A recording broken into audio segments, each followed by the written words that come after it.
नमस्कार दोस्तों, आज के वीडियो में आपका स्वागत है। दोस्तों, मैंने इंडिया ट्रिप 1 करके वीडियो बनाया था। शायद वो वीडियो आपने देखा होगा। जिन्होंने नहीं देखा उसके लिए मैं नीचे डिस्क्रिप्शन में लिंक डाल दूंगा। आज मैं बात करूंगा इंडिया ट्रिप पार्ट 2। दोस्तों, जैसे तैसे करके मैं सैन फ्रांसिस्को एयरपोर्ट पहुंच गया। कभी कभी कोई अच्छा ऊबर ड्राइवर मिलता है, वो आपको बैग उतारने के लिए मदद करता है, और कभी कभी वो नहीं करता। और कभी कभी कुछ ऊबर ड्राइवर मदद करने का नाटक करते हैं और हल्का सा 5% आपको मदद करेंगे और आपके बाजू में खड़े रहेंगे, which is fine. Suitcase curb side निकाल के ऊबर वाला चला गया। जनरली इतनी सारी सूटकेसेस चेक इन काउंटर तक लेके जाने के लिए एयरपोर्ट ट्रॉली प्रोवाइड करता है। मुंबई एयरपोर्ट में लगेज ट्रॉली फ्री है, और सैन फ्रांसिस्को एयरपोर्ट पे, जो कि अमेरिका का one of the richest states है, कैलिफोर्निया, वहाँ पे लगेज ट्रॉली फ्री नहीं है। $6 दो तो वो लोग आपको ट्रॉली देंगे। मुझे तो समझ में ही नहीं आ रहा है कि कैलिफोर्निया जैसे अमीर स्टेट में लगेज ट्रॉलीज फ्री नहीं है। मुझे बड़ा गुस्सा आया। मैंने सोचा इस बार तो मैं इनको $6 नहीं दूंगा। कैलिफोर्निया अगर अलग राष्ट्र होता तो वो दुनिया की 5th या 6th लार्जेस्ट इकोनॉमी होता। अब सोचो दोस्तों, इंडिया का जीडीपी 3.2 ट्रिलियन डॉलर है, और कैलिफोर्निया का जीडीपी 3.6 ट्रिलियन डॉलर है 2022 में। मैंने बस अभी गूगल किया। तो इमेजिन करो, अगर कैलिफोर्निया एक अलग राष्ट्र होता तो वो चौथी या 5वीं लार्जेस्ट इकोनॉमी होता इंडिया के आगे। इतना समृद्ध राज्य है कैलिफोर्निया, और सैन फ्रांसिस्को एयरपोर्ट में $6 ट्रॉली के। कभी कभी हम इंडियंस यहाँ पे गेट टुगेदर में मिलते हैं और सब लोग बातें करते हैं कि एक दिन इंडिया अमेरिका से भी आगे होगा, वगैरह वगैरह। अगर आप इमिग्रेंट है तो आपने भी ये बारे में अपने दोस्तों के साथ काफ़ी चर्चा की होगी। लेकिन मेरा पॉइंट ये रहता है कि अमेरिका को भूल जाओ। Can we at least beat California in GDP? क्या हम कैलिफोर्निया को बीट कर सकते हैं जीडीपी के मामले में? अमेरिका तो चलो 20-25 ट्रिलियन डॉलर की इकोनॉमी है, कैलिफोर्निया 3.6 ट्रिलियन है, और इंडिया 3.2 ट्रिलियन है। तो मेरी तो यही उम्मीद है कि बहुत ही जल्दी अगर हम कैलिफोर्निया को ओवरटेक कर दे जीडीपी में, वो बड़ी बात है। तो एनीवेज, यही सब बातें मेरे दिमाग में चल रही थी कि इतना समृद्ध देश है तो इनको लगेज कार्ड फ्री देना चाहिए। मैं इनको $6 नहीं दूंगा। बैग्स धक्कलते धक्कलते मेरी कमर में दर्द हो गया। अगली बार से मेहरबानी करके ऐसी गलती आप लोग मत करना।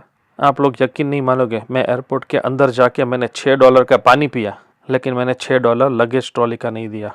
तो anyways, it was the first bad decision of my trip. मैं अपने आप को बताता रहा कि don't try to make this kind of stupid decisions in the future. कभी कभी गुस्सा दबा के भी $6 खर्च कर लेने चाहिए। एमिरेट्स के काउंटर पे चेकिंग बहुत ही ईजी था, बहुत ही प्रोफेशनल है। पहले वो आपका इंडिया का पासपोर्ट देखेंगे, आपका लगेज का वज़न करेंगे, और लगेज पे टैग लगा के आपको टैग का दूसरा हिस्सा आपको दे देंगे मुंबई एयरपोर्ट पे कलेक्ट करने के लिए। मुझे ये जान के बड़ी हैरानी हुई कि उन्होंने अमेरिका के कोई डॉक्यूमेंट्स चेक नहीं किए। उन्होंने इंडिया का पासपोर्ट देखा और बोला कि you are good to go. मैंने पूछा, भाई कुछ अमेरिका के भी तो डॉक्यूमेंट्स देख ले। तो वो बंदे ने बोला कि जब इंडिया से अमेरिका आओगे तब अमेरिका के डॉक्यूमेंट्स दिखाना। मैं तो चाहता था कि वो लोग अमेरिका के डॉक्यूमेंट्स भी अभी देख ले तो अच्छा रहेगा, लेकिन जब आप इंडिया जाते हो तो इंडिया में एंट्री के लिए जो भी डॉक्यूमेंट्स अनिवार्य है वो लोग देखेंगे। वापस आने के लिए आपको मेक श्योर करना है कि you have all the appropriate documents to come back. San Francisco airport security check actually मैंने तो डैलस में भी किया है, और काफ़ी एयरपोर्ट्स में मैंने देखा है कि अभी सिक्योरिटी प्रोसेस काफ़ी फास्ट हो गया है। उन्होंने काफ़ी काउंटर्स खोल दिए हैं और काफ़ी प्रोफेशनल तरीके से आपका स्कैन करके, लगेज स्कैन करके आपको एयरपोर्ट के अंदर भेज देते हैं। एयरपोर्ट के अंदर आप सभी को पता होगा कि मोस्टली सब चीज़ें एक्सपेंसिव होती है, लेकिन 3-4 घंटे बैठना था तो खर्चा तो करना ही है। तो फिर थोड़ा जूस पियोगे, थोड़ा स्मूदी पियोगे, थोड़ा स्नैक खाओगे, वो सब तो बनता है। And anyway you are in vacation mode, so काफ़ी पैसेंजर्स एक्सपेंसिव होने के बावजूद भी एयरपोर्ट में खाना खाते हैं और ख़रीदते हैं। जब अमेरिका के अंदर हम 2-3 घंटे की फ़्लाइट करते हैं तो प्लेन काफ़ी छोटे होते हैं, लेकिन जब आप लॉन्ग फ्लाइट करते हो इंटरनेशनल फ़्लाइट पकड़ते हो, जैसे सैन फ्रांसिस्को से दुबई, तो प्लेन देख के ही आपको चक्कर आ जाता है। मैं हमेशा सोचता था कि 1905 में या 1909, मुझे साल याद नहीं है, जब राइट ब्रदर्स ने किटी हॉक करके प्लेन उड़ाया था, तब उन्होंने सोचा होगा कि करीब करीब 110 साल बाद जब वो इतना बड़ा बोइंग या एयरबस का प्लेन देखेंगे तो वो क्या सोचेंगे। मैं काफ़ी बार इमेजिन करता हूँ कि what if Wright brothers came back and saw all the technology, all the electronics, all the inventions that went into manufacturing this huge planes, वो लोग पागल हो जाएंगे। राइट ब्रदर्स का नाम लिया तो मुझे राइट ब्रदर्स की एक छोटी सी कहानी याद आई। जनवरी 5, 1889 में डिट्रॉइट मिशिगन में एक अखबार पब्लिश होता है, वो आज भी होता है, डिट्रॉइट फ्री प्रेस। उन्होंने एक आर्टिकल लिखा था कि it is impossible to make a aeroplane. 50 pound मतलब करीब करीब 25 किलो से ज़्यादा हैवी कोई भी चीज़ उड़ नहीं सकती। 25 किलो वजन वाले पक्षी उड़ते हमने देखे हैं, हमको नहीं लगता है कि 25 किलो से ज़्यादा वजन वाली कोई भी चीज़ उड़ सकती है। ये पेपर ने लिखा था 1889 में। वो आर्टिकल लिखने के 15 साल बाद 1905 में राइट ब्रदर्स ने अपनी पहली फ्लाइट ली। 1905 में लोगों ने इतना दिमाग में डिसाइड कर लिया था कि उड़ना नामुमकिन है कि राइट ब्रदर्स को उड़ते हुए देखने के बाद भी लोग कबूल करना नहीं चाहते थे। 4.5 साल बाद 1909 में एक्सपीरियंस रिपोर्टर को भेजा गया और उन्होंने कंफर्म किया कि भाई it is possible to fly, Wright brothers सही में उड़ रहे हैं। तो आप सोचिए, प्लेन उड़ाने का आविष्कार करने के 4.5 साल बाद दुनिया ने कबूल किया कि इंसान उड़ सकता है, फ्लाइंग मशीन्स आर पॉसिबल। तो अगर आप अपनी कंपनी में काम करते हो और आपका बॉस या कोई रिकॉग्नाइज नहीं करता है तो ज़्यादा दुखी मत होना। बहुत बार क्या होता है, जेलसी होती है, बहुत बार ऐसा होता है कि लोग मानने के लिए तैयार नहीं होंगे कि आपने ये काम किया है और वो लोग इग्नोर करेंगे। तो देखो 1889 में लोगों ने डिसाइड कर दिया था कि उड़ना असंभव है और 1905 में राइट ब्रदर्स ने उड़ना पॉसिबल कर दिया।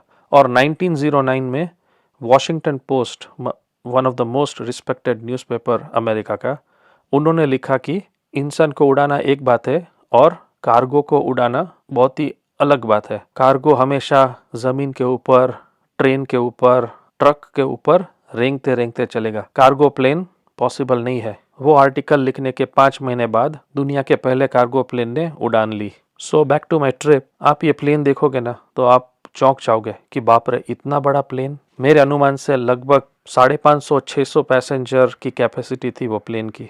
और दुख की बात बोलो या मज़े की बात बोलो कि जैसे ही आप प्लेन एंटर करते हो तो पुरानी हिंदी पिक्चर में आप लोगों ने देखा होगा कि जब हीरो बंगलों के अंदर जाता है तो ऐसे सर्कल सर्कल में सीढ़ियाँ होती है, स्पाइरल स्टेयरकेस, दूसरे माले में जाने के लिए। प्लेन में ऐसा ही था।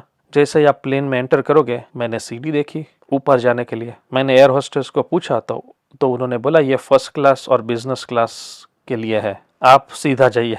वो सिचुएशन में आप कभी कभी सोचते हो कि एक दिन यार फर्स्ट क्लास में ट्रैवल करना चाहिए, एक दिन बिजनेस क्लास में ट्रैवल करना चाहिए। एक दो दोस्तों को पूछा तो उन्होंने बताया कि बिजनेस क्लास की टिकट $5,100 है। मतलब रेगुलर टिकट $1,500, बिजनेस क्लास की $5,100, मतलब करीब करीब 4 गुना। टिकट का भाव सुनते ही मैंने सोचा अपन यहीं पे ठीक है, 1500 रुपये में। मैं सोच ही रहा था कि इतना बड़ा प्लेन में लोगों को बिठाने के लिए बहुत समय लगेगा, लेकिन I was very shocked. Plane के 2 दरवाजे थे और दोनों दरवाज़ों में से पैसेंजर चढ़ रहे थे और बहुत ही एफिशिएंटली, मुझे लगता है नॉट मोर देन 15 मिनट्स लगे होंगे इनको पूरा प्लेन भरने में। और एयर होस्ट्रेस क्या शांत स्वभाव की थी। किसी पैसेंजर का लगेज ऊपर फिट नहीं होता है, वो थोड़ा इरिटेट होता है, लेकिन एयर होस्ट्रेस कामली उसके लगेज का प्रॉब्लम सॉल्व करती थी। मैं तो बड़ा इम्प्रेस हो गया। मैंने एक एयर होस्ट्रेस को थैंक यू भी बोला कि thank you for being so काम, क्योंकि आपने देखा होगा कि काफ़ी पैसेंजर्स उनके सीट के ऊपर के लगेज कंपार्टमेंट में अगर उन्होंने सूटकेस नहीं रखी तो वो गुस्से हो जाते हैं, लेकिन एयर होस्टेस कामली उनको बोलते कि भैया ये कि 2 फीट आगे जगह है वहाँ पे आप अपनी सूटकेस डाल दो और फटाफट प्लेन में पैसेंजर को बिठाने के बाद इमीडिएटली दरवाजे बंद हो जाते हैं और प्लेन टेक ऑफ के लिए निकल पड़ा। बहुत ही एफिशिएंट प्रोसेस था, मैं तो बड़ा इम्प्रेस हो गया। और मैंने एक और चीज़ नोट की है कि जब आप छोटे प्लेन में या मीडियम साइज के प्लेन में टेक ऑफ करते हो तो हवा की वजह से प्लेन थोड़ा हिलता है, लेकिन ये इतना बड़ा प्लेन, इतने सारे लोग, इतना सारा लगेज, और जनरली मीडियम साइज के प्लेन में एक पंख पे एक इंजन होता है, सो दो पंख में दो इंजन। यहाँ पे एक पंख में दो इंजन, दूसरे पंख में दो इंजन, मतलब टोटल 4 जेट इंजन से ये प्लेन उड़ता है। और इतना भारी प्लेन जब उड़ता है, ये शायद मेरा वहम भी हो सकता है कि मुझे ऐसा लगता है कि प्लेन ज़्यादा हिलता नहीं है, काफ़ी स्टेबल रहता है। और जैसे ही प्लेन 40,000 फीट या 35,000 फीट की ऊंचाई पे पहुंच जाता है तो अनाउंसमेंट होती है कि सिर्फ $20 में आप सैन फ्रांसिस्को से दुबई आपको इंटरनेट अवेलेबल है। No video, no audio, no streaming, लेकिन आप टेक्स्ट में जो करना चाहते हो वो कर सकते हो। आप व्हाट्सएप में जितनी मर्जी चाहे बात कर सकते हो, आप न्यूज़पेपर पढ़ सकते हो, आप टेक्स्ट मैसेज कर सकते हो, आप शायद लो रेजोल्यूशन इमेज भी भेज सकते हो। बस सिर्फ म्यूजिक और वीडियो नहीं कर सकते बैंडविड्थ की वजह से। और मैं तो बड़ा खुश हो गया, मैंने बोला what a time to be alive. 40,000 feet की ऊंचाई पे 16 घंटे के लिए आपको इंटरनेट मिल रहा है। आप ट्विटर देख सकते हो, आप इलॉन मस्क के ट्वीट पढ़ सकते हो, आप रिप्लाई कर सकते हो ट्विटर पे, आप अपने दोस्तों से चैट कर सकते हो व्हाट्सएप पे, आप अपने फैमिली से व्हाट्सएप पे चैट कर सकती हो। इमीडिएटली क्रेडिट कार्ड निकाला, मैंने $20 खर्च किए और इंटरनेट ले लिया। $6 की ट्रॉली न लेने का वो दिन का वर्स्ट डिसीजन था और $20 का इंटरनेट लेना बेस्ट डिसीजन था। So this is how human beings are. कभी कभी हम अच्छा डिसीजन लेते हैं और कभी कभी हम बुरा डिसीजन लेते हैं। The aim is to maximise good decisions and minimise bad decisions. मेरे बचपन का दोस्त था, उससे मैंने काफ़ी चैट की व्हाट्सएप के ऊपर और मैं इंडिया के लिए रवाना हो गया। दोस्तों आज के लिए बस इतना ही। अगले वीडियो में ट्रिप के बारे में और मेरे विचार में आपसे शेयर करूंगा। Thanks for watching. Please like, share, subscribe and don't forget to press the bell icon. Bye bye.